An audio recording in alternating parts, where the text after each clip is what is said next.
মুন্সিগঞ্জের গজরিয়ায় পুলিশের অস্থায়ী ক্যাম্পে নৌ ডাকাত দলের হামলার ঘটনায় দ্রুত ব্যবস্থা নেওয়ার ঘোষণা দিয়েছেন স্বরাষ্ট্র উপদেষ্টা। কেরানীগঞ্জে সুভাঢ্য খাল পুনঃখনন প্রকল্প উদ্বোধন অনুষ্ঠানে তিনি বলেন, ওই ঘটনায় পুলিশ সহ বিভিন্ন বাহিনীর সদস্যদের নিয়ে যৌথ বাহিনী গঠন করা হয়েছে।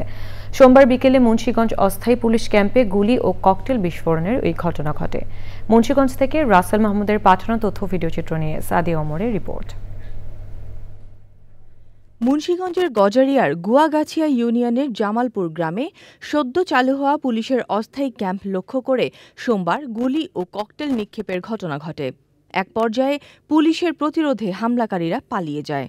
প্রত্যক্ষদর্শীরা জানিয়েছেন, ৫ থেকে ৬টি ইঞ্জিন চালিত ট্রলার নিয়ে অস্থায়ী পুলিশ ক্যাম্প সংলগ্ন মেঘনা নদীতে মহড়া শুরু করে নৌ ডাকাত নয়ন পিয়াস গ্রুপের সদস্যরা।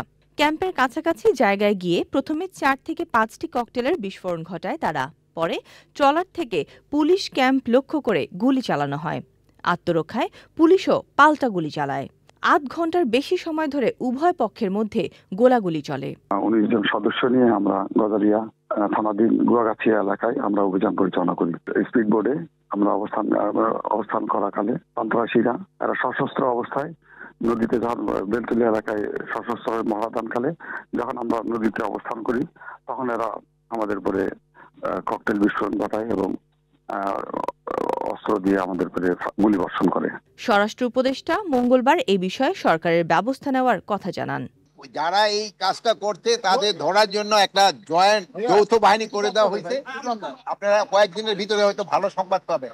যৌথ বাহিনী অভিযান চালিয়ে যারা এখানে ফায়ার করতে তাদের আমরা আইনের আওতায় নিয়ে আসব। স্থানীয়রা জানিয়েছেন, ওই এলাকায় নৌ ডাকাতদের তৎপরতা কমাতে ২২শে আগস্ট জামালপুর গ্রামে অস্থায়ী পুলিশ ক্যাম্প চালু করা হয়। প্রথম থেকেই অস্থায়ী পুলিশ ক্যাম্প স্থাপনের বিরোধিতা করে আসছিল নৌ ডাকাত গ্রুপগুলো। Sadia Omar, Channel I.